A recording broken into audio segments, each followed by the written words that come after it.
Hello the students, welcome to Inductive Academics. आज की इस वीडियो में हम फिजिक्स के chapter second electric potential and capacitance के एनसीईआरटी के न्यूमेरिकल्स को सॉल्व करने वाले हैं and the upcoming videos we will also be solving some difficult and the advanced numericals as well. So without further ado let's start.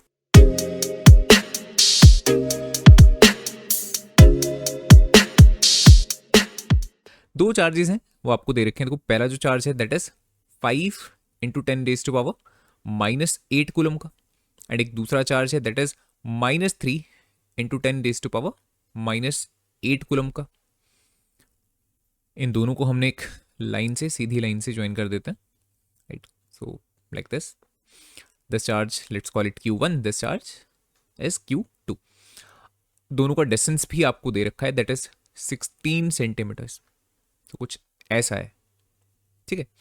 अब देखो, at what points the line joining the two charge, जो ये दोनों charges को जोड़ती हुई line है, and obviously ये दोनों तरफ एक्सटेंड भी करेगी, इस साइड भी और इस साइड भी, बिल्कुल इस तरह से इन्फिनिट डिस्टेंस तक एक्सटेंड कर रही है मान लो, ठीक है। तो इसी लाइन के ऊपर कितने ऐसे पॉइंट्स हैं आपसे पूछा गया। पॉइंट एक भी हो सकता है, मल्टीपल पॉइंट्स भी हो सकते हैं, तभी इसको इस तरह से लिखा गया है, पॉइंट ब्रैकेट में एस, ठीक है। कितने ऐसे पॉइंट्स हैं आपको बताने हैं जहां पे जो इलेक्ट्रिक पोटेंशियल है because of this both charges will be zero. Net potential जो होगा वो जीरो होगा कितने पॉइंट्स पे। सो पहले तो इसको सॉल्व करने से पहले विजुलाइज करते हैं कि एग्जैक्टली कितने पॉइंट्स पे जो पोटेंशियल है वो जीरो होना चाहिए। फर्स्ट ऑफ ऑल, दो चार्जेस हैं, दूसरी तरह से इसको ना तीन अलग अलग रीजन्स में डिवाइड कर लेते हैं। अगर दो चार्जेस हैं तो एक तो रीजन ये कंसिडर कर लेते हैं जो दोनों के ही लेफ्ट साइड पे है, एक रीजन हम ये मान लेंगे जो दोनों चार्जेस के बीच में है, एंड तीसरा रीजन ये कंसिडर कर लेते हैं जो दोनों चार्जेस के राइट पे है। तो पहले तो इस रीजन 2 की बात करते हैं, that is the most simple. दोनों चार्जेस के बीच में क्या पोटेंशियल जीरो हो सकता है। लेट्स सी, ये जो चार्ज है ये पॉजिटिव है, जो ये वाला चार्ज नेगेटिव है, and as we know formula potential because of a point charge that is V is equals to 1/4 pi epsilon naught multiplied by charge upon the distance between point charge and the observation point obviously. तो as we can see कि जो charge है, अगर charge positive होगा तो उसका potential भी कैसा होगा, पॉजिटिव होगा, है ना। मैं इस रीजन की बात कर रहा हूं, यहां पे कहीं पे भी इस चार्ज की वजह से होने वाला पोटेंशियल पॉजिटिव होने वाला है, एंड सिमिलरली जो नेगेटिव चार्ज है इसकी वजह से बनने वाला जो पोटेंशियल होगा वो कैसा होगा, नेगेटिव होगा। सो येस, डेफिनेटली पॉसिबल है कहीं ना कहीं पे इन दोनों चार्जेस के बीच में ये दोनों क्वांटिटीज की वजह से जो बनने वाला पोटेंशियल है वो एक दूसरे को कैंसिल आउट करे, because one is positive and other one is negative, ठीक है। बिना सॉल्व के इतना तो हम बोल सकते हैं। ऑब्वियसली अगर ये दोनों चार्जेस पॉजिटिव होते फिर इस सेकंड रीजन में जो पोटेंशियल है वो जीरो पॉसिबल नहीं हो सकता था। सिमिलरली अगर ये दोनों चार्जेस नेगेटिव हो जाएं तब भी यहाँ पे पोटेंशियल जीरो नहीं हो सकता, राइट। उसके लिए एक चार्ज को पॉजिटिव एक चार्ज को नेगेटिव ही होना पड़ेगा, तभी इस रीजन में पोटेंशियल जीरो होगा। मोर ओवर हम इतना भी कह सकते हैं कि जो पोटेंशियल जीरो होगा ना वो इस सेंटर से थोड़ा सा राइट साइड के टूवर्ड्स होगा, कहीं पे, यहाँ कहीं पे। ऐसा क्यों? देखो, पहले तो बिल्कुल सेंटर पॉइंट की बात कर लेते हैं। बिल्कुल सेंटर पे पोटेंशियल जीरो क्यों नहीं होगा? बिकॉज चार्जेस का मैग्नीट्यूड सेम नहीं है। अगर चार्जेस का मैग्नीट्यूड सेम होता फिर एग्जैक्टली सेंटर पे पोटेंशियल जीरो होता। बट अब क्या दिक्कत है, देखो ये थोड़ा स्ट्रॉन्ग चार्ज है, इसका मैग्नीट्यूड गौर करो, 5 इंटू 10⁻⁻8 है, और ये 3 इंटू 10⁻⁻8 है। नेगेटिव चार्ज है वो बात की बात है, I am just considering its magnitude कि ये स्ट्रॉन्ग चार्ज है, ये थोड़ा सा वीक चार्ज है। दैट मीन्स ऐसा तो पॉसिबल नहीं है कि बिल्कुल सेंटर पे दोनों की बराबर कॉन्ट्रीब्यूशन होगी, नहीं ना, इसकी कॉन्ट्रीब्यूशन ज़्यादा होगी। दैट मीन्स सेंटर पे भी जो पोटेंशियल है वो थोड़ा सा पॉजिटिव ही होने वाला है, इतना तो श्योर है। अच्छा, व्हाट अबाउट लेफ्ट साइड? अगर मैं और लेफ्ट साइड की तरफ जा रहा हूँ तो मैं और ज़्यादा इस स्ट्रॉन्ग चार्ज की टूवर्ड जा रहा हूँ, यहाँ पे तो ऑलरेडी इसकी कॉन्ट्रीब्यूशन बहुत ज़्यादा होगी। दैट मीन्स यहाँ पे तो पोटेंशियल और भी ज़्यादा क्या होने वाला है, इस साइड पॉजिटिव होने वाला है, ठीक है। कम किधर होगा? जैसे जैसे मैं राइट साइड की टूवर्ड जाऊंगा, दैट मीन्स कहीं ना कहीं पे सेंटर से थोड़ा सा इस रीजन में जो पोटेंशियल होगा वो जीरो होने वाला है। तो इतनी चीज़ों को आप पहले ही विजुलाइज कर सकते हो, ठीक है ना।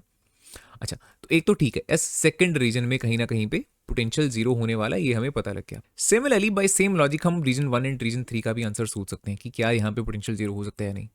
वही चीज़ है ना, देखो सेंटर में जैसे पोटेंशियल जीरो नहीं है, हमने बोला कि थोड़ा राइट साइड के टूवर्ड्स पोटेंशियल जीरो होगा कहीं पे। दैट मीन्स हमें एक ऐसा पॉइंट कंसिडर करना पड़ेगा जो नेगेटिव जो चार्ज है, बेसिकली बिकॉज ये वीक चार्ज है, हम उसके थोड़ा सा पास रहें, और जो स्ट्रॉन्ग चार्ज है ऑलरेडी उससे थोड़ा सा दूर रहें, तभी वहाँ पे कुछ ऐसी कंडीशन बन सकती है कि दोनों का जो पोटेंशियल है वो कैंसिल आउट करे। अब देखो अगर मैं रीजन 1 में कोई पॉइंट कंसिडर करता हूँ तो देखो जो स्ट्रॉन्ग चार्ज है उसके मैं बहुत पास बैठा हूँ और जो वीक वाला चार्ज है उससे बहुत ज़्यादा डिस्टेंस पे बैठा हूँ। तो ऑब्वियसली कभी भी ऐसा पॉसिबल नहीं है कि पोटेंशियल यहाँ पे दोनों का कैंसिल आउट करे। कंट्रीब्यूशन हमेशा यहाँ पे ज़्यादा स्ट्रॉन्ग चार्ज की देखने को मिलेगी, बिकॉज एक तो स्ट्रॉन्ग है, दूसरा हम बैठे उसके बहुत पास है। दैट मीन्स क्लियरली रीजन 1 में पोटेंशियल जीरो नहीं हो सकता। क्या रीजन 2 में हो सकता है?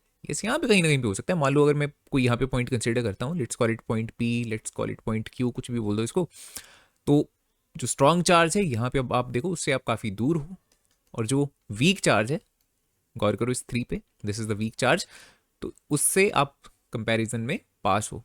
तो यस, यहाँ पे पॉसिबिलिटी है कि पोटेंशियल कहीं ना कहीं पे जीरो हो जाए। तो हम इन दो रीजन्स में अब कैलकुलेट करके देखने वाले हैं क्या असल में ऐसा होने वाला है, अगर है तो कितने डिस्टेंस पे ऐसा होने वाला है। सो देखो, firstly let's write the potential because of this first charge V1। पहले हम इस सेकेंड रीजन की बात कर लेते हैं, दोनों चार्जेस के बीच का रीजन। तो यहाँ पे कहीं पे भी जो पोटेंशियल होने वाला है फर्स्ट चार्ज की वजह से वो कितना होने वाला है, दैट इज इसी फॉर्मूला को हम यूज करने वाले हैं, 1/4 pi epsilon naught, let's call it K, multiplied by Q1 upon R, where R जो है वो ये डिस्टेंस है इस P पॉइंट तक का। ये P पॉइंट वो पॉइंट है जिसको मैं कंसिडर करके चल रहा हूँ कि यहाँ कहीं पे जो पोटेंशियल होगा वो कैसा होगा, जीरो होगा, ठीक है ना। तो this is R, and similarly जो सेकंड चार्ज का पोटेंशियल होने वाला है इसी पॉइंट पे वो कैसा होने वाला है, V2, that is equals to 1/4 pi epsilon naught multiplied by second जो चार्ज है Q2 अपॉन, अब यहाँ पे ये जो डिस्टेंस है ये आने वाला है। अब टोटल ये 16 सेंटीमीटर है, 16 में से ये तो R निकल गया, तो ये कितना बाकी बचा, 16 centimetre minus R, but because ये सेंटीमीटर्स में है तो इसको मीटर में कन्वर्ट कर लेते हैं। तो ये जो डिस्टेंस है ये आपका आएगा 0.16 मीटर्स माइनस R, ठीक है। इतना जो डिस्टेंस है ये P से लेके इस Q2 तक का 0.16 माइनस R, तो यहाँ पे ये मैं लिखने वाला हूँ 0.16 minus R, this is the V2।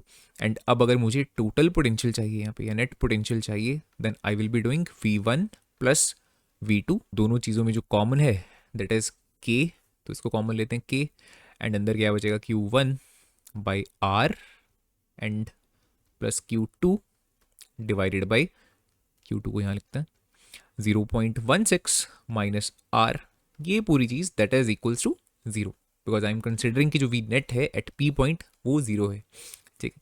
अब जो K है ये भी ऑब्वियसली दूसरी साइड चले जाने वाला है, ये जीरो हो जाने वाला है, तो यहाँ पे क्या बन जाएगा, ये Q1 बाई R एंड साथ में plus Q2 upon 0.16 minus R that is equals to zero. तो बस अब इस चीज़ को हमें सॉल्व करना है, वैल्यूज़ को पुट करते हैं। Q1 कितना है हमारा, 5 into 10 raise to power minus 8, 5 into 10 raise to power minus 8, and second जो है दैट इज -3, तो माइनस को यहीं लिख लेंगे, 3 into 10 raise to power minus 8। आप देखो 10 रेज टू पावर माइनस 8 भी कॉमन हो जाएगा और उसको भी दूसरी तरफ भेज देने वाले हैं, ये खत्म हो जाएगा नेक्स्ट स्टेप में। तो डायरेक्टली मैं लिख रहा हूँ 5/R minus 3/0.16 minus R that is equals to zero. तो एलसीएम लेते हैं, R 0.16 माइनस R, एंड ये बन जाएगा 5 multiplied by 0.16 minus R and minus 3R that is equals to zero, ये उधर जाएगा, खत्म। बाकी क्या बनेगा, ये 0.16 को 5 से मल्टीप्लाई करा, 0.8 minus 5R minus 3R that is equals to zero. So 0.8 minus 8R that is equals to zero. So 8R की वैल्यू कितनी बन जाती है, 0.8, R कितना आ जाएगा 0.1 मीटर्स। अगर सेंटीमीटर में लिखना चाहते हो तो कन्वर्ट कर लो, 0.1 को 100 से मल्टीप्लाई कर दो, कितना बन जाएगा 10 सेंटीमीटर। तो इतना डिस्टेंस आया हमारा, यहाँ पे पोटेंशियल जीरो है। अब देखो R 10 सेंटीमीटर कहाँ से कहाँ तक का डिस्टेंस है, Q1 से लेके, है ना। तो ये जो डिस्टेंस है ये 10 है और ये जो है ये 6 है। जैसा हमने ऑलरेडी बोला था सेंटर से थोड़ा सा राइट साइड की तरफ होने वाला है, वही हमें पता लगा ना, ये 10 है और ये 6 है, छोटा सा जो डिस्टेंस है। सो that is the first part कि हाँ रीजन नंबर सेकंड में हमने पता कर लिया कि 10 सेंटीमीटर दूर Q1 से, ठीक है, जो पोटेंशियल है वो जीरो होने वाला है। अब हमें ये देखना है कि इस थर्ड रीजन में पोटेंशियल किस पॉइंट पे जीरो होने वाला है। सो पहले डायग्राम बना लेते हैं फिर से। दिस इज Q1, यहाँ पे है सेकेंड चार्ज। अब मान लो यहाँ पे कहीं पे एक पॉइंट है, let's call it point Q, यहाँ पे जो पोटेंशियल है वो 0 हम कंसिडर कर रहे हैं, ठीक है। अब ये डिस्टेंस तो हमें पता है 16 सेंटीमीटर्स का है, या मीटर्स में इसको कन्वर्ट करके लिख लेते हैं ना, 0.16 मीटर्स का है Q1 से लेके Q2 तक का आपस का जो डिस्टेंस है। अब ये डिस्टेंस अगेन हमें नहीं पता है, सो लेट्स कॉल इट, कुछ भी इसको नाम दे दें, लेट्स कॉल इट x, ठीक है, ये जो चीज़ है। सो टोटल जो ये डिस्टेंस है ये हो जाने वाला है 0.16 plus x, where x is also in the metres, ध्यान रखना ऐसा है। अब देखो फिर से वही चीज़ कि यहाँ पे पहले चार्ज की वजह से कैसा पोटेंशियल होगा, that will B positive, that is Q1 5 into 10⁻⁻8 upon कितना डिस्टेंस लिखेंगे 0.16 प्लस एक्स। सेकेंड चार्ज की वजह से क्या होने वाला है, that is K multiplied by -3 into 10⁻⁻8 divided by कितना डिस्टेंस है ये x, ठीक है। And V net that will B V1 plus V2, K common and 5 into 10⁻⁻8 upon 0.16 plus x, -3 into 10⁻⁻8 upon x, that will be equal to 0, because I am considering कि जो net potential है at Q point that is 0। फिर वही चीज़ K खत्म हो जाने वाला है, 10⁻⁻8 जो है वो कॉमन है, उसको भी हम यहाँ पे ले जाकर खत्म कर देने वाले हैं।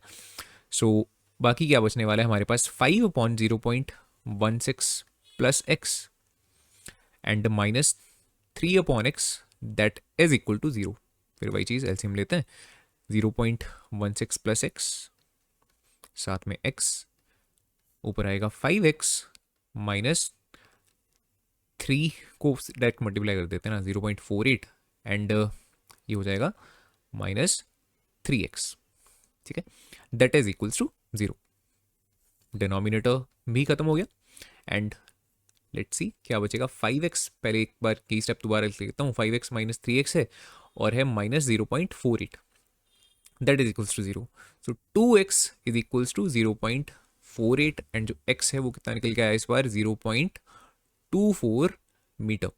फिर अगर आप चाहते हो कन्वर्ट करना तो 100 से मल्टीप्लाई कर लो, सेंटीमीटर्स में आंसर आ जाएगा, so you will get 24 centimetre, ठीक है।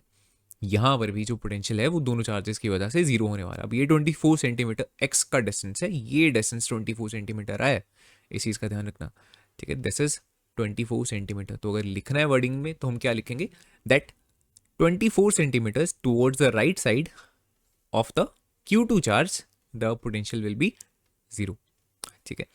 So we have a regular hexagon जिसकी सारी साइड्स 10 सेंटीमीटर्स की हैं, right, this is 10 centimetre, this is 10 centimetre and so on, and उन सभी वर्टेक्स के ऊपर 5 माइक्रोकूलम का चार्ज बैठा है। लेट्स से यहाँ Q1 है, ये भी 5 माइक्रोकूलम का है, यहाँ होगा Q2, यहाँ है Q3, similarly Q4, Q5 and Q6, ये सारे चार्जेस 5 माइक्रोकूलम के हैं, ठीक, and we have to find the potential at the centre of the hexagon.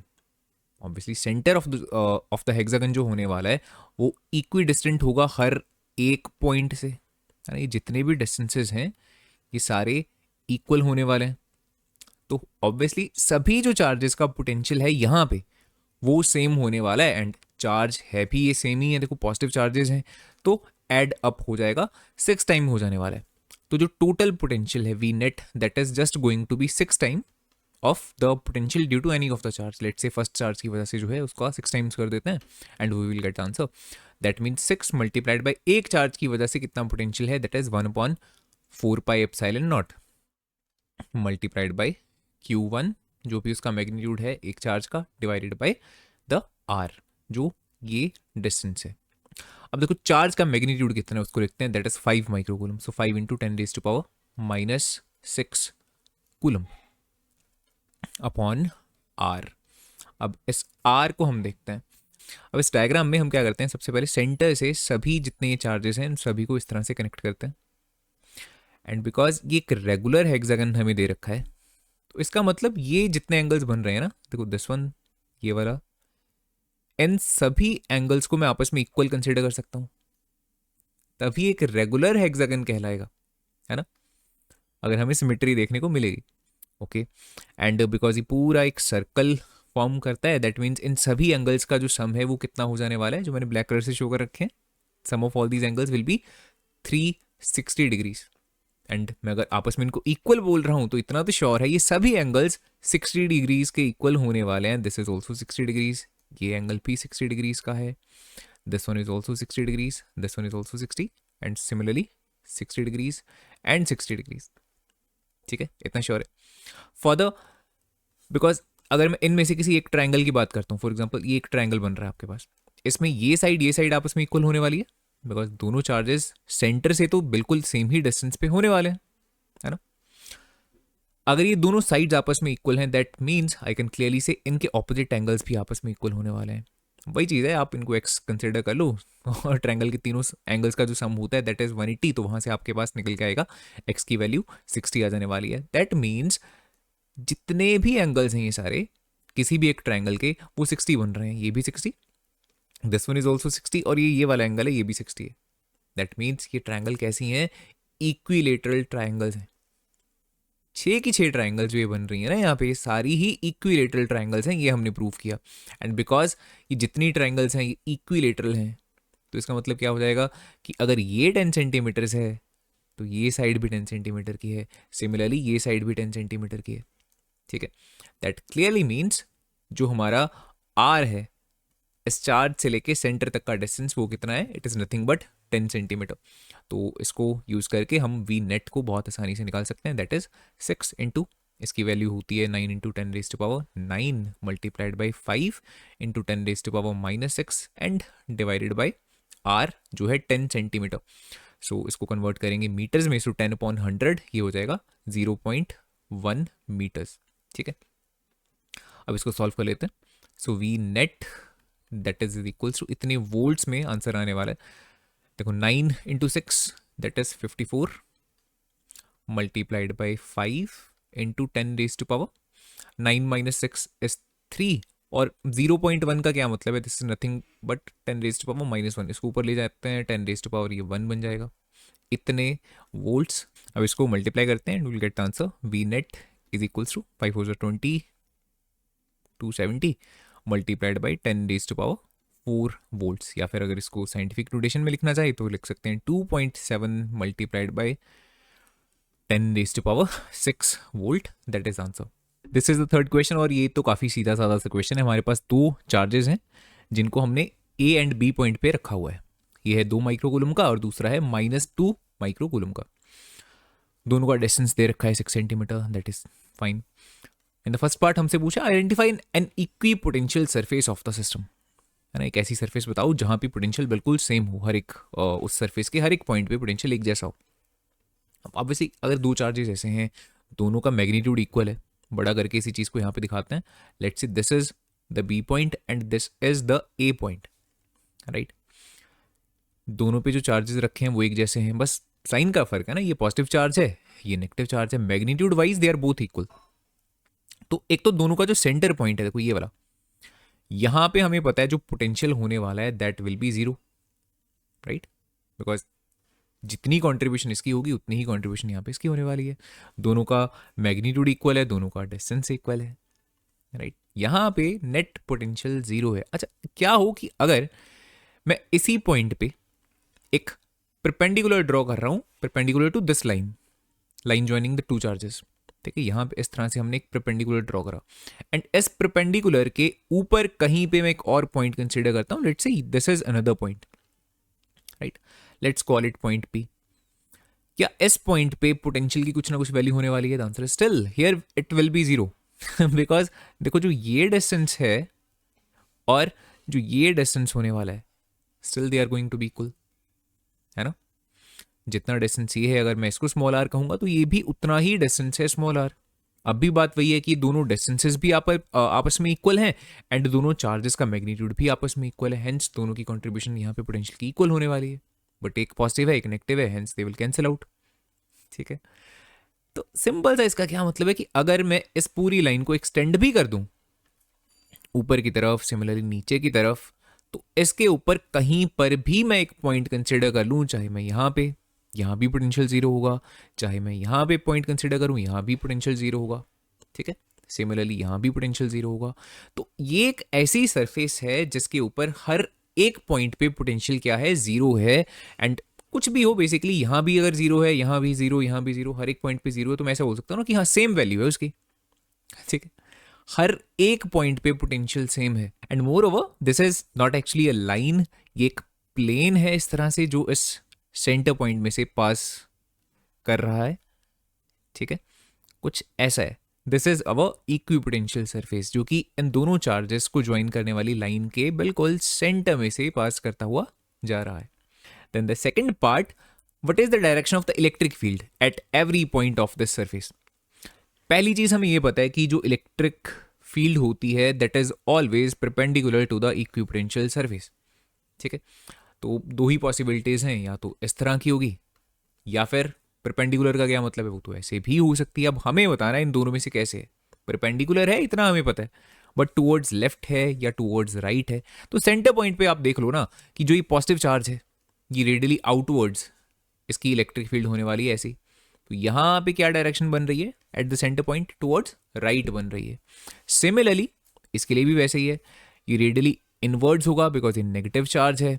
तो यहाँ पर भी आप देखो जो डायरेक्शन बन रही है इस इलेक्ट्रिक फील्ड की वो भी टुवर्ड्स राइट बन रही है। Hence what is the right answer कि जो इलेक्ट्रिक फील्ड होगा वो इस तरह से होने वाला है, परपेंडिकुलर होगा इस सरफेस के हर एक पॉइंट पे एंड पॉइंट करेगा टुवर्ड्स राइट। सिमिलरली ऑब्वियसली अगर मैं यहाँ नेगेटिव चार्ज रखता, यहाँ पॉजिटिव चार्ज रखता, फिर ये फ्लिप हो जाता, फिर ये सारी जो फील्ड लाइन्स हैं लेफ्ट की तरफ पॉइंट करती, right. So that is our B part. This is question number 4।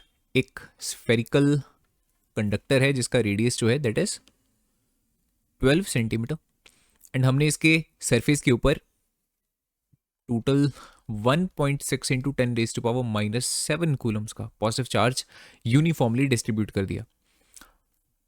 First part में हमसे पूछा गया what is the electric field inside the sphere. देखा जाए तो फर्स्ट चैप्टर के साथ ही रिलेटेड है ये क्वेश्चन। तो इनसाइड द स्फीयर हमें पता ही है, चाहे हम पॉजिटिव चार्ज दें स्फीयर के सरफेस के ऊपर, चाहे नेगेटिव चार्ज दें, electric field inside the sphere is definitely going to be zero. That we can easily tell by the Gauss law. The B part, just outside the sphere. तो just outside the sphere तो मतलब कुछ ऐसा हो गया। तो ये जो डिस्टेंस है इसको मैं ऑलमोस्ट आर ही मान लेता हूँ। जस्ट आउटसाइड द स्फीयर बोलो या बिल्कुल at the surface of the sphere बोल लो, बात तो एक ही है। ठीक है। अगर डिस्टेंस बढ़ा दूंगा ऐसे तो उसको मैं जस्ट आउटसाइड द स्फीयर नहीं बोल सकता ना। जस्ट जब बोला है तो इसका मतलब बिल्कुल सरफेस के पास ही वो पॉइंट है, तो कंसिडर कर लो कि बिल्कुल सरफेस पे है। तो जो इलेक्ट्रिक फील्ड होती है बिल्कुल सरफेस पे, चाहे आप इसको ऐसे लिख लो सिग्मा अपॉन एप्सिलॉन नॉट, और इफ़ यू वांट हम ऐसे लिख सकते हैं 1/4 pi epsilon naught multiplied by total जो चार्ज है अपॉन आर का स्क्वायर, है ना। बिकॉज जब हमने चार्ज को सरफेस पे दिया है तो ये बिहेव एक्चुअल में ऐसे ही करता है जैसे ये सारा चार्ज सरफेस पे ना हो के सेंटर पे सिचुएटेड हो। तो बात वही है। सो 9 इंटू 10⁻⁹ मल्टीप्लाइड बाई जो चार्ज है 1.6 इंटू 10⁻⁻7 डिवाइडेड बाई आर का स्क्वायर।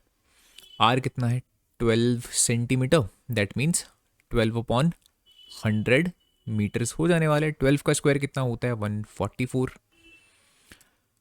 100 का स्क्वायर हो जाएगा ये 10,000, ठीक है। एंड जो ये 10,000 है इसको हम बिल्कुल यहाँ पे भेज देते हैं, तो 10 की पावर कितना था 10,000 लिखा था सो 10 की पावर 4 हो जाएगा, ठीक है। अब इसको सॉल्व करते हैं। E इज इक्वल्स टू, देखो 1.6 मल्टीप्लाइड बाई 9, पहले इसको साइड कर लेते हैं, डिवाइडेड बाई 144 मल्टीप्लाइड बाई 10 की पावर कितनी हो जाएगी 9, 9 एंड 4 13, 13 में से 7 माइनस करेंगे वी गेट 6, इतनी, ठीक है। इतने न्यूटन्स पर कूलम्ब। तो इसको सॉल्व कर लेते हैं, बी पार्ट ही हमारा चल रहा है अभी। E is equals to 1.6 multiplied by 9/144। 8 के टेबल पे पहले कट करते हैं, 8 के टेबल पे 1.6 कटेगा, we get 0.2 multiplied by 9 and 8 के टेबल पे 144 को जब हम कट करेंगे 8 1 ज़ार 8 and 18 multiplied by we get 10⁻⁶ newton per coulomb.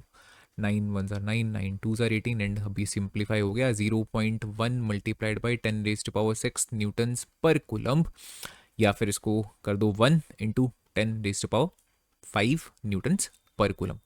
So that is the electric field just outside the sphere, या इसको ऐसे बोल लो कि बिल्कुल स्फीयर की सरफेस के ऊपर इतनी इलेक्ट्रिक फील्ड होने वाली है.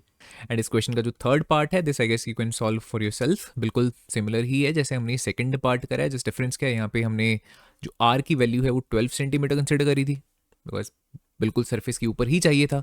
अब उससे भी हम दूर हैं, पूरा 18 सेंटीमीटर दूर हैं सेंटर से. सो ऑब्वियसली यहाँ पे आर की जगह हम 18 सेंटीमीटर कंसिडर करने वाले हैं. दैट मीन्स 18/100 मीटर यहाँ पे यूज करने वाले हैं. बाकी सारी कैलकुलेशन बिल्कुल सिमिलर ही होने वाली है. खुद से देखो कितना इसका आंसर निकल के आता है. So in this question we have a parallel plate capacitor. Let's say it has positive charge, this plate has negative charge, and इस कैपेसिटर की जो कैपेसिटेंस है वो हमें दे रखी है 8 पिको फैरेड की, एंड 1 पिको फैरेड 10⁻⁻12 फैरेड के इक्वल होता है. सो ये हो गया 8 into 10⁻⁻12 farad. This is the original capacitance. यहाँ पे लिख देते हैं 8 into 10⁻⁻12 farad.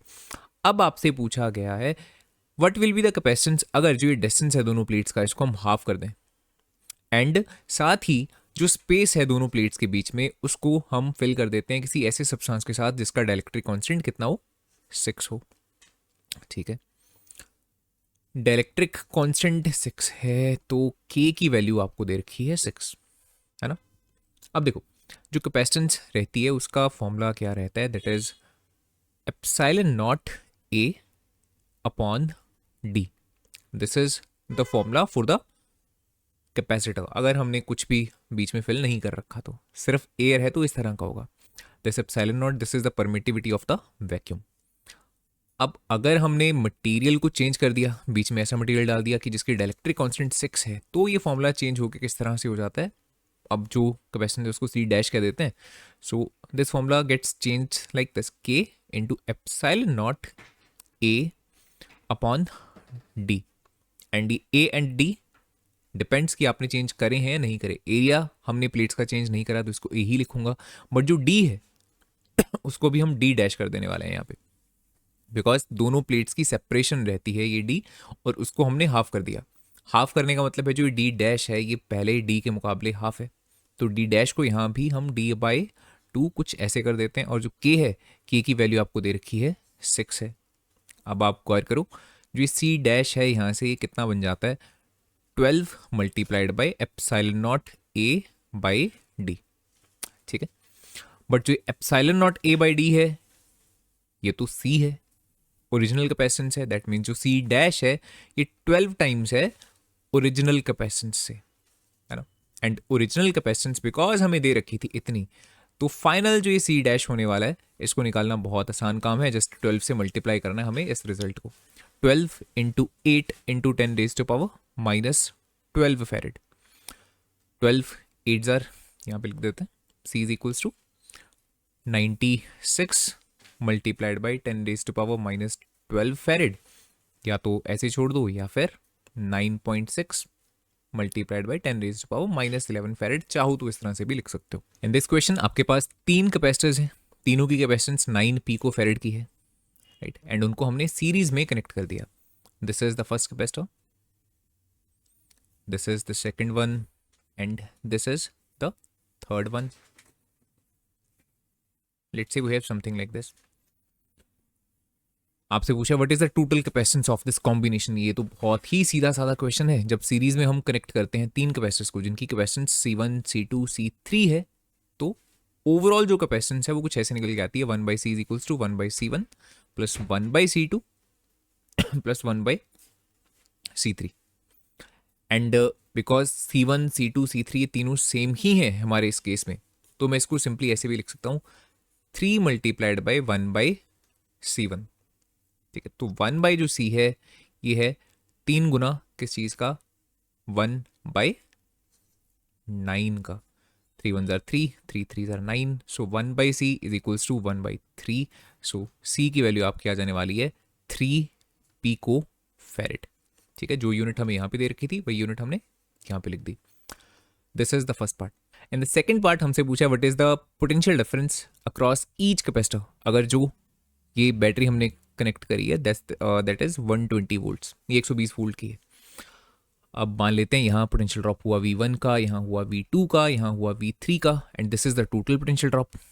And we know series combination में मैं ऐसा लिख सकता हूँ टोटल जो पोटेंशियल ड्रॉप हुआ 120 वोल्ट का that will be equal to sum of V1 plus V2 plus V3।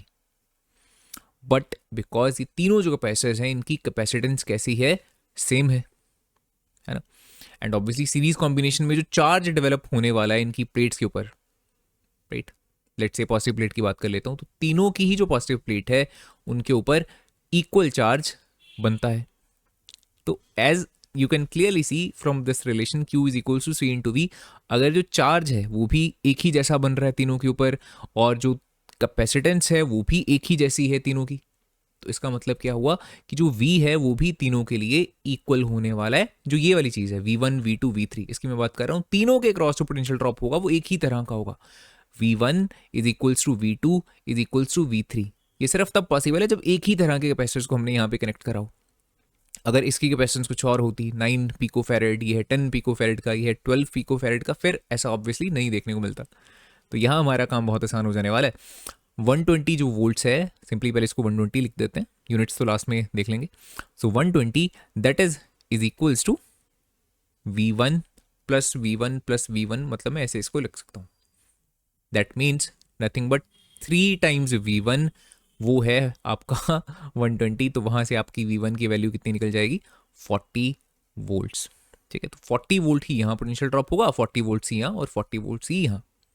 और ऑब्वियसली अगर एक ही तरह के कैपेसिटर्स को कनेक्ट कराओ फिर तो काम बहुत आसान है। आप सिंपल विजुलाइज कर सकते हो कि 120 वोल्ट है, एक ही तरह के कैपेसिटर्स हैं, तो इक्वल पोटेंशियल ड्रॉप होगा। तो किस तरह से आप डिवाइड करोगे, 40 40 40, that is the only option.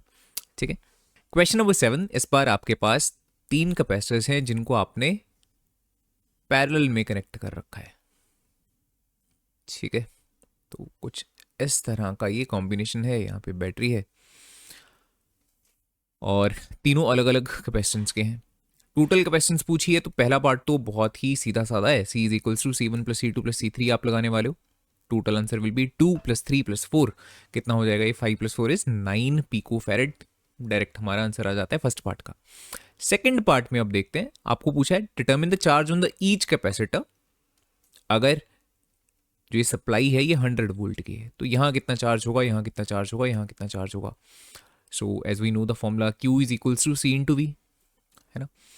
तो यहाँ जो चार्ज होगा वो होगा C1 इंटू V, यहाँ होगा C2 इंटू V एंड यहाँ होगा C3 into V। V same है, इस बार पैरेलल में कनेक्ट कर रखा है, इसलिए सभी के अक्रॉस पोटेंशियल ड्रॉप इतना ही होने वाला है, 100 वोल्ट का होने वाला है। दैट मीन्स पहले कैपेसिटर के लिए C1 into V, that means 2 picofarad का, ये पिकोफैरेड का मतलब क्या होता है, -12 फैरेड। तो इतना है C मल्टीप्लाइड बाय जो V है वो है 100 वोल्ट का, 10 की पावर 2 है मतलब, है। सो 2 इंटू 10 की पावर -10 कूलम्ब का इतना चार्ज है पहले कैपेसिटर के ऊपर। सिमिलरली सेकंड के लिए C2 multiplied by V, that means 3 into 10 raise to power -12 multiplied by 10 raise to power 2, तो ये हो जाएगा 3 into 10 raise to power -10 coulomb का। एंड बहुत सेम ही तरीके से तीसरे के लिए हम फाइंड कर सकते हैं 4 into 10 raise to power -12 into 10 raise to power 2 and we get 4 into 10 raise to power -10 coulomb. तो इस तरह से तीनों कैपेसिटर्स का हमने चार्ज निकाल लिया। क्वेश्चन नंबर 8, एक पैरेलल प्लेट कैपेसिटर है जिसका एरिया दे रखा है प्लेट्स का, that is 6 into 10 raise to power -3 metre square. Distance दोनों प्लेट्स का वो है 3 millimetre, 3 into 10 raise to power -3 metre. Capacitance हमें उसकी कैलकुलेट करनी है और हमें क्या दे रखा है, अच्छा ये बात की चीज़ें वगैरह वगैरह। तो पहले तो हमें कैपेसिटेंस निकालनी है। सो C का formula C is equals to epsilon naught A divided by D।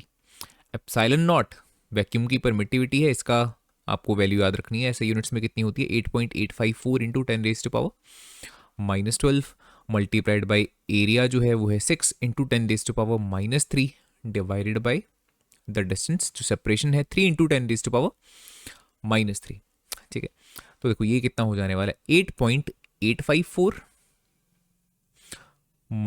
अच्छा 3 से यहाँ पे कट करते हैं, 3 1 जार 3, 3 2 जार 6, सो इसका जस्ट हमें डबल करना है एंड मल्टीप्लाइड बाय 10 की पावर, देखो -2, ये 10 की पावर -3 यहाँ भी है नीचे भी है, तो इसको कट कर देते हैं। तो सिंपली 10 की पावर जस्ट जो बचने वाली है वो होने वाली है -12 होने वाली है। जो एक हमने कट करा है इसको किसी और कलर से शो कर देते हैं, आइडिया रहेगा। ये चीज़ और ये चीज़ ये कैंसिल आउट हो गई, ठीक है। दैट मीन्स जो सी है दैट विल बी, डबल कर देते हैं इसका,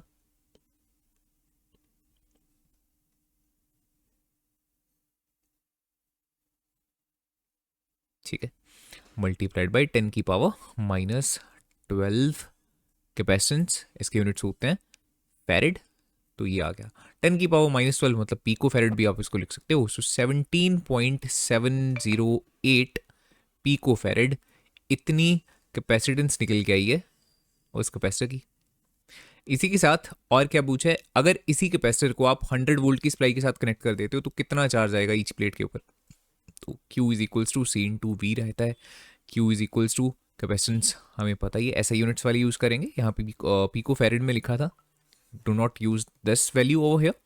सो 17.708, तो इसको अप्रॉक्सीमेट कर लेते हैं, 17.71 कर लेते हैं इसको, है ना, बिकॉज जो 8 है that is greater than 5 multiplied by 10 की power -12 multiplied by the v जो है 100, तो 10 की पावर 2, 10 की पावर कितनी हो जाने वाली है -10। सो इतना चार्ज, इतने कूलम का चार्ज बन जाने वाला है ऑन द ईच प्लेट। अगर इसको ऐसे यूनिट में लिखना, ऐसे यूनिट कह रहा हूँ साइंटिफिक नोटेशन में लिखना चाहते हो तो ये बन जाने वाला है 1.771, ठीक है। तो इसको हमने कम करा है तो ये बढ़ जाएगा 10 की power -9 coulomb, this much charge will be on the each plate. Question number 9, explain what would happen if the capacitor given in the exercise 2.8, तो पिछले ही क्वेश्चन की वो बात कर रहा है, अगर हम इसमें क्या करते, एक 3 mm थिक माइका की शीट जिसका डाइलेक्ट्रिक कांस्टेंट इतना है उसको इंसर्ट कर देते while the voltage supply remained constant। तो V को वो बोल रहा है 100 वोल्ट ही हम रखते हैं, ठीक है। तो क्या असर हमें देखने को मिलेगा उसकी कैपेसिटेंस के ऊपर, ऑब्वियसली। तो वही चीज़ है, के का फॉर्मूला क्या बन जाने वाला है, K multiplied by epsilon naught A by D, है ना। अब जो के की वैल्यू है वो कितनी है यहाँ पे 6 है, सो ये हो जाएगा 6 multiplied by epsilon naught A by D. और तो हमने कुछ भी चेंज नहीं किया, तो पहले की कैपेसिटेंस से ये 6 टाइम्स हो जाने वाला है। पहले कैपेसिटेंस कितनी थी, इतनी, तो इसका जस्ट हमें 6 टाइम्स कर देना है, 6 मल्टीप्लाइड बाय 8, नहीं जो फाइनल रिजल्ट था हमारा कैपेसिटेंस का ये था, सॉरी, है ना, 17.708, तो 17.71 कर दिया था हमने, एंड 10 की पावर थी -12, इतना था। तो जस्ट इसको मल्टीप्लाई करते हैं and we'll get the answer. Picofarad में ये हो जाने वाला है ना, 6 से मल्टीप्लाई करते हैं, 6 1 6,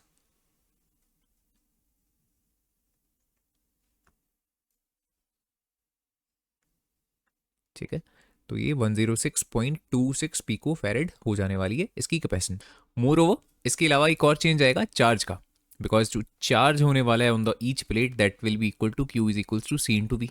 अब C चेंज हो चुका है, दैट इज 106.26 पिको फैरेड, 10 की पावर -12 है, एंड मल्टीप्लाइड बाय जो V है वो हमने सेम ही रखा है जितना पहले था, है ना।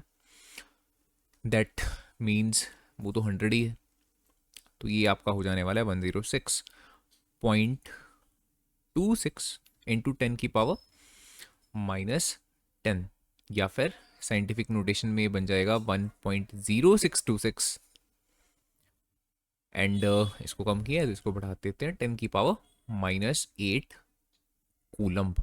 इतना चार्ज डेवलप हो रहा है इस पर। पहले एज यू कैन सी कितना चार्ज था, this much, 10 raise to power -9 coulomb के ऑर्डर का था, अब ये 10 की पावर -8 कूलम के ऑर्डर का है, ठीक है। तो एक तो ये आपको ओवरऑल डिफरेंस देखने को मिला कि कैपेसिटेंस चेंज हो गई और जो चार्ज है ऑन द ईच प्लेट वो चेंज हो गया है पहले के कंपैरिजन में।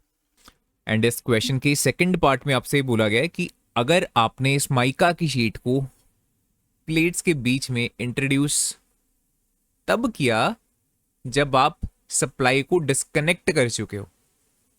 ठीक है, तो एक बार दोबारा जाते हैं इसी 8th क्वेश्चन में। सबसे पहले ऐसे आपके पास दो प्लेट्स थी, बीच में क्या है, एयर है, बैटरी के साथ आपने इसको कनेक्ट कर रखा था। ये कैपेसिटर की प्लेट्स चार्ज हो गई, फिर आपने पहले तो इसको डिस्कनेक्ट किया, बैटरी को हटा दिया। दोनों प्लेट्स पे अब भी चार्ज तो रहेगा ना इतना, जब हमने बैटरी को हटा भी दिया, ये कैपेसिटर चार्ज है, ये डिस्चार्ज नहीं हुआ। दैट मीन्स चार्ज अब भी इतना इसके ऊपर रहने वाला है जितना ओरिजिनल था। ये सेकंड केस वाला चार्ज नहीं होगा अब उसके ठीक है, बिकॉज हमने क्या करा, डायरेक्टली इसको चार्ज करके सप्लाई को हटा दिया। That means this much charge is present on the plate. तो मैं यहाँ पे ये वैल्यू यहाँ पे लिखने वाला हूँ, how much is it, 1.771 into 10⁻⁻⁹ coulomb, इतना चार्ज होने वाला है इस पॉजिटिव चार्ज प्लेट के ऊपर, और उतना ही नेगेटिव चार्ज होगा नेगेटिव चार्ज प्लेट के ऊपर। ठीक है, मोर ओवर क्या कैपेसिटेंस के ऊपर कोई डिफरेंस आपको देखने को मिलेगा? The answer is no. Capacitance जो ये वाली थी, माइका की शीट इंट्रोड्यूस जब आपने करी थी ए केस में, उतनी ही कैपेसिटेंस बी वाले केस में देखने को मिलेगी। ठीक है, कहने का मतलब चाहे माइका की शीट आप बैटरी को कनेक्ट रख के ही इंसर्ट करो, चाहे डिस्कनेक्ट करके इंसर्ट करो, जो कैपेसिटेंस है वो तो इतने टाइम्स इंक्रीज होने ही वाली है, in the both cases 6 times बढ़ने वाली है। सो कैपेसिटेंस हमारी ऑब्वियसली 106.26 पिको फैरेड की होने वाली है। तो यहाँ पे लिखते हैं 106.26 पिको फैरेड, तो 10⁻⁻12 फैरेड। ठीक है, तो अब हमें निकालना है V। तो V अब कितना रहने वाला है उसको निकाल सकते हैं using the formula Q is equals to CV। So V is equals to Q by C, 1.771 into 10⁻⁻⁹ upon 106.26 multiplied by 10⁻⁻12। तो इसको सॉल्व करके देखो हमारा बन जाने वाला है 1.771 अपॉन 106.26, और ये हो जाएगा 10⁻3। सो V जो है, चाहे V डैश कर लो बिकॉज ये न्यू वैल्यू है पोटेंशियल डिफरेंस की, दैट इज इसको डिवाइड आप करना, एंड डिवाइड करने पे आपका रिजल्ट कुछ इस तरह का निकल के आता है 0.0166। ठीक है, कंटिन्यू ये रहेगा। सो चाहे तो इसको 7 कर लेते हैं एंड मल्टीप्लाइड बाई 10⁻3। ठीक है, इसको स्टैंडर्ड नोटेशन में कन्वर्ट कर लेते हैं, 1.67 मल्टीप्लाइड बाई, इसको हमने बढ़ाया है तो इसको कम करेंगे 10, तो बेसिकली ये 16.7 वोल्ट ही डायरेक्टली हो जाता है। तो इसको इसी फॉर्म में रख लेते हैं, this much potential difference will be now there between the plates of the capacitor. आप देख रहे हो अब ये चेंज हो गया है, पहले तो बैटरी लगी हुई थी, इस बार 100 वोल्ट ही हमने कंसिडर किया, 2.8 में भी हमने 100 वोल्ट ही कंसिडर किया था, और यहाँ भी हमने 100 वोल्ट का ही पोटेंशियल डिफरेंस कंसिडर किया बिकॉज बैटरी यहाँ पे कनेक्टेड थी। बट जब बैटरी डिस्कनेक्टेड है तो वहाँ 100 वोल्ट की बजाय कितना पोटेंशियल डिफरेंस देखो रह गया, 16.7 वोल्ट का डिफरेंस है दोनों प्लेट्स के बीच में। ठीक है, बिकॉज बैटरी का काम ही वो होता है एक कांस्टेंट पोटेंशियल डिफरेंस को मेंटेन करके रखना। अब यहाँ पे तो बैटरी हमने डिस्कनेक्ट कर दी तो ऑब्वियसली वो सेम नहीं रहने वाला है। This is a direct question. 12 picofarad का एक कैपेसिटर है, 10⁻⁻12 फैरेड, और उसको हमने कनेक्ट करा है 50 वोल्ट की बैटरी के साथ। How much electrostatic energy stored in it, ये तो डायरेक्ट फॉर्मूला हमें याद होना चाहिए, half CV²।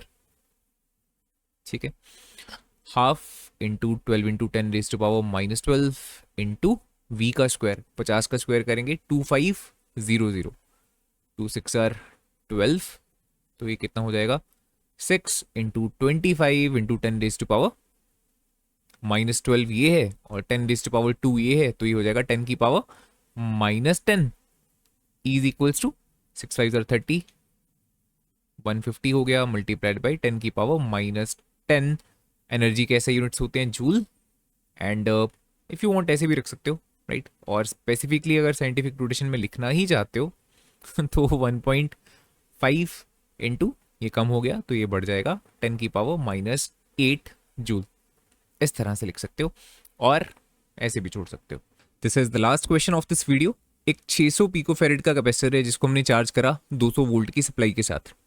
So let's say this is the capacitor and इसको इस तरह से हमने बैटरी के साथ कनेक्ट कर रखा है।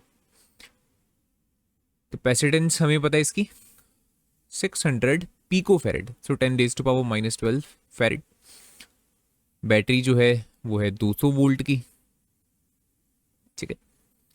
तो पहले ये देखते हैं कि जब हम इसको चार्ज करेंगे इसके अंदर कितनी एनर्जी स्टोर्ड रहेगी, बिकॉज बेसिकली हमें एनर्जी के साथ ही कुछ ना कुछ यहाँ से पूछा गया, ठीक है। तो कितनी एनर्जी इसके अंदर स्टोर रहने वाली है, that is given by half CV²।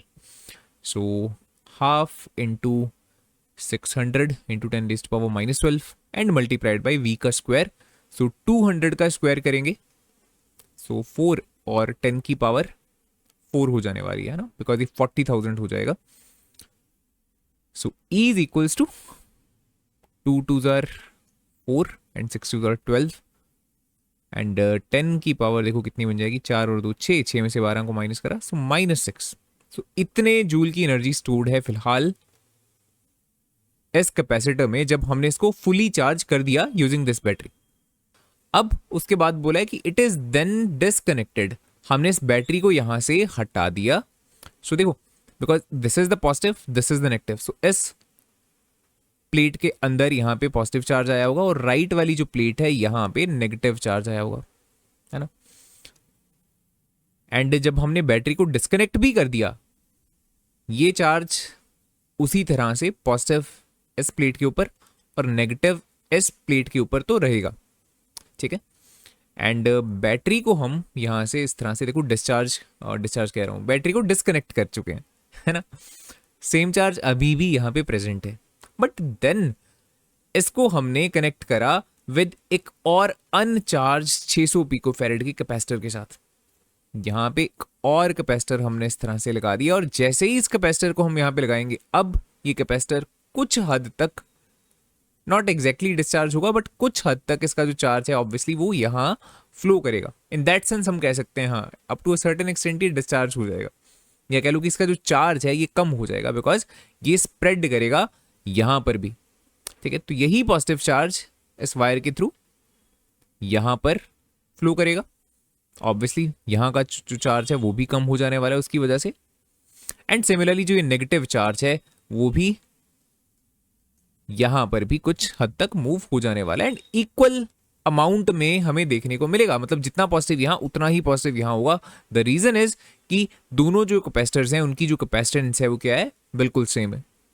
तो जितना पॉजिटिव यहां होगा उतना ही पॉजिटिव यहां होगा, या मैं ऐसे कह सकता हूं कि जितना पहले चार्ज था यहां पे पॉजिटिव चार्ज प्लेट के ऊपर, मान लो Q चार्ज था, तो अब Q/2 ही इस पॉजिटिव वाली प्लेट पे होगा और Q/2 ही इस प्लेट पे होने वाला है। बट यस, टोटल जो चार्ज है Q/2 that is plus Q, अब भी उतना ही होने वाला है। सिमिलरली इस नेगेटिव प्लेट पे जितना चार्ज है उतना ही टोटल चार्ज इन दोनों नेगेटिव प्लेट्स पर अब भी होने वाला है, ठीक है ना। That is obviously conservation of charge, पूरा सिस्टम का चार्ज उतना ही रहेगा जितना पहले था, right.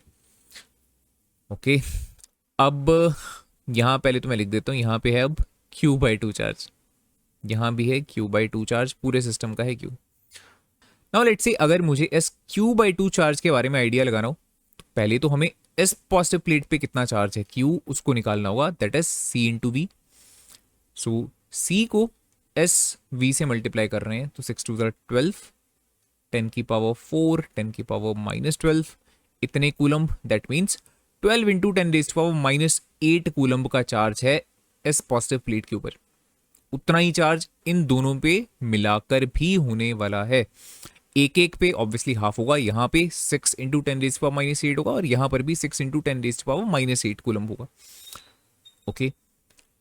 And what about the capacitance, जो न्यू कैपेसिटेंस होने वाली है, ओवरऑल कैपेसिटेंस पूरे सिस्टम की, लेट से क्या वो भी अब भी इतनी होगी? The answer is no. अब दोनों को आपने पैरेलल में यहाँ पे देखो कनेक्ट कर रखा है, तो पैरेलल का फॉर्मूला हमारे पास होता है C1 + C2, तो C जो डैश है वो आपका होगा 600 + 600, दैट मीन्स 1200 पिको फेरेड। इतनी टोटल कैपेसिटेंस है ये पूरे सिस्टम की ठीक है, टोटल कैपेसिटेंस इतनी है। टोटल आपको चार्ज भी पता है दैट अब भी कितना है, मैं सिर्फ पॉजिटिव प्लेट्स की ऑब्वियसली बात कर रहा हूँ, इस पे और इस पे जो टोटल चार्ज है वो कितना है, इतना ही है अब भी, दैट इज 12 इंटू 10⁻⁻⁷ -8 कूलम।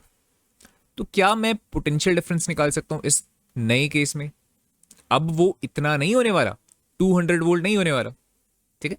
तो इसको कैलकुलेट करते हैं, यहाँ क्यू डैश लिख लेते हैं, हालांकि वो सेम ही है but because that is the second case है ना, तो क्यू डैश लिख लिया, यहाँ वी डैश कर देते हैं।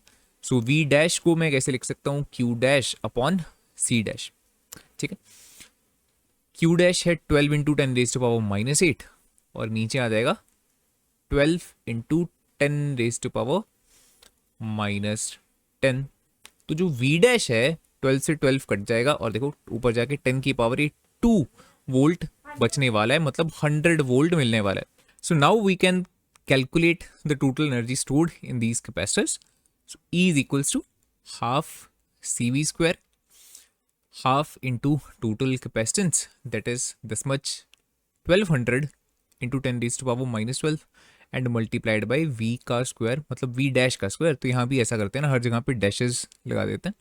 तो V डैश का स्क्वायर मतलब 100 का स्क्वायर, 100 का स्क्वायर मतलब 10⁻⁴। तो जो E डैश है इस केस पे वो देखो कितना आएगा, 2 6 12 होगा, तो 600 बचा यहाँ पे। तो 6 इंटू 10⁻⁴, 4 और 2 6, 6 में से 12 माइनस करेंगे तो -6। तो इतने जूल एनर्जी अब स्टोर है इन दोनों कैपेसिटर्स में। हमें पूछा गया कितनी एनर्जी का लॉस हुआ है, तो आप देख ही रहे हो पहले कितनी थी, बाद में कितनी है, दोनों को माइनस कर देने वाले हैं। So loss of energy that is E minus E dash, that will B 12 -6, दोनों में 10⁻⁻6 जो है वो कॉमन है, तो उसको ऐसे लिख लेते हैं। तो इतने joule which is equals to 6 into 10⁻⁻6 joule, this much is the loss of the energy, ठीक है।